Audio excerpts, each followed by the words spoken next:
My guest this week has an incredible story. It's been made into an Oscar-winning documentary and is now a major Hollywood movie, The Walk. Look at this.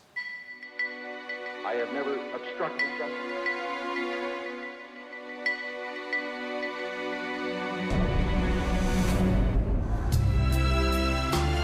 Why did you do this? Police took a humorless view of the act. Why did you do it? There is no why. Beyond anything you can ever imagine. Mind-boggling.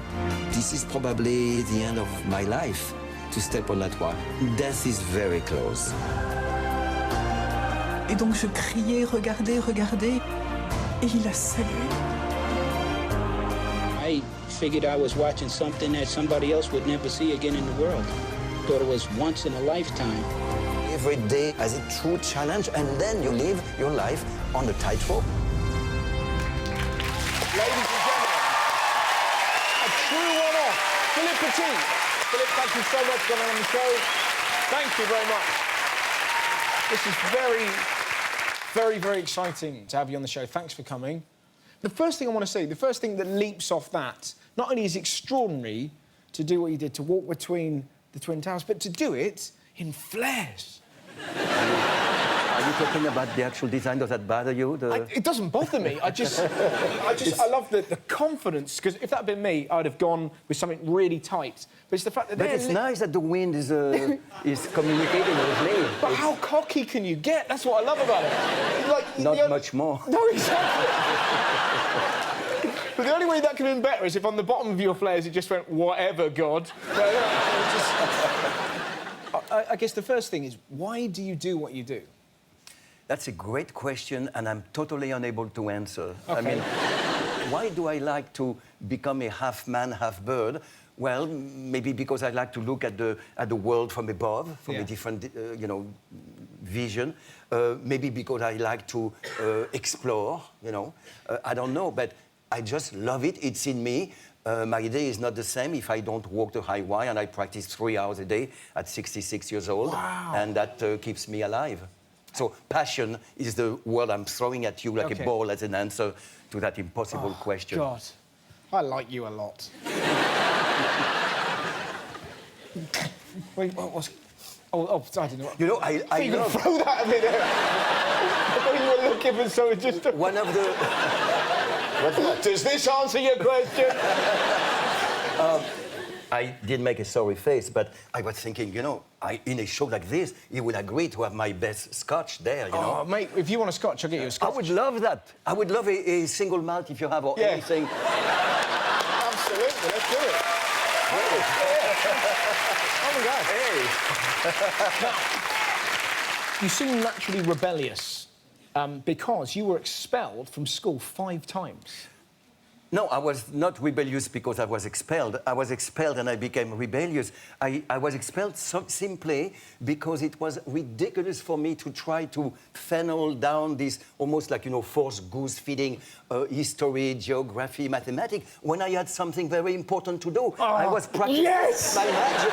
Oh, please tell me there's a moment when you're like 13, you go, I cannot do this, I have something important to do. Exactly. Yes, exactly. And then, of course, I was thrown out of all those schools simply because I needed more time and focus to perfect my art. Then the irony is that I become a thief of knowledge. I wanted to learn everything. Yeah. I would see a guide in a construction site welding. Oh, I want to learn welding. And then I go to the dentist and I say, show me the tool. Oh, that's great. Oh, I would like to become a dentist. It's like model making with pain, So anyway, if school makes no sense to you, but then engulf all the school you can from life, Oh, completely. Where's my whiskey? Exactly.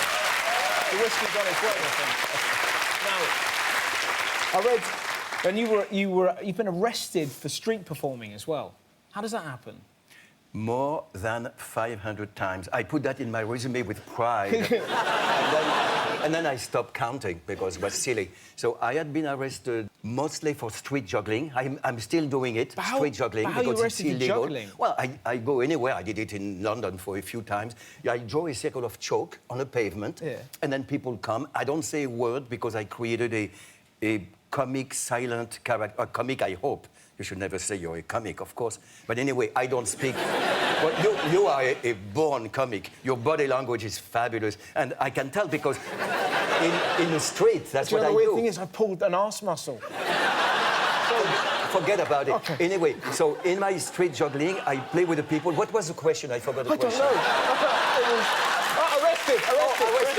So, and then I put a rope between two trees, and I juggle, and I mime, and I don't mime. I hate mimes. But anyway, I am a silent character, and then at some point, the police with uniform come to arrest me. So I have a unicycle, and I make a little very quick opening in my crowd, and then I jump on a unicycle, and I go so fast that the most police in the world don't have a unicycle unit. No. And I disappear.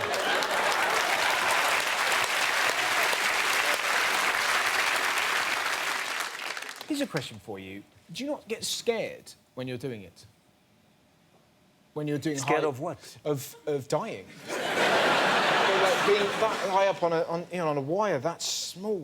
Are you not scared? Most people would be, and this is a British phrase. When I say scared of what, I was playing with you, in a sense. No, you know what they say in New York, but it will be bleeped on the TV. It says, hey, I was fucking with you. Yeah. Now I feel so much better. So anyway, no, the reason I am not scared, to be very honest, is that there is no possibility, mental or physical, for me to, and I will not pronounce that word, but let's be poetic, to fly off the wire, right? I am the engineer. I learned by myself engineering. I design my anchor points. I build my balancing pole. I fabricate my shoes. So anyway, the most dangerous thing, unless you know how to juggle it, is to feel not important, but invincible. Yeah. The minute you feel you are above the normal human level, then you are in danger of, for the climber, of losing your grip, for the wire walker, of losing your heart, for the comic on stage, of losing the thread of your presentation. I don't know if you have a thread. You seem to improvise a lot. Now, talking of improvising, we've got you that scotch. They've got it there. Oh, Yeah. this is fabulous. Oh, sweet. Two, but you didn't ask for one. This is fabulous. That's all right.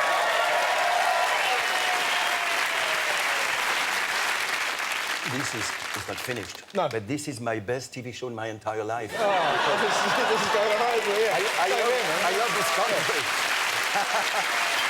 Okay. We have to do many more shows together. That is absolute fun. Is there anything that does scare you in life? Yes, bacon and cancer. No, you know what? I am not too keen on the ground, because on the sky really? I have no fear. But on the ground, I'm not too keen of animals with too many legs. Or animals with not enough legs.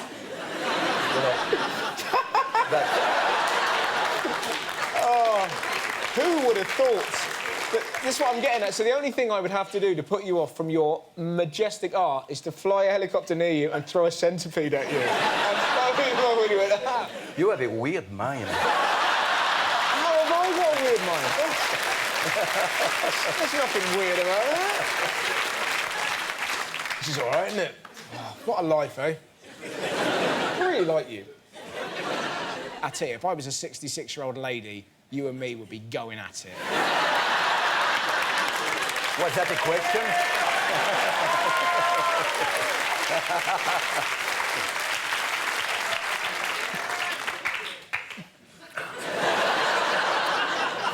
It's true. Why are you smiling? Because I was imagining me as a 66-year-old lady. I cannot wait. That was so wonderful. Thank you so much for coming on, my friend. It was really brilliant. Well done, man. Great. Ladies and gentlemen, Philippe Petit!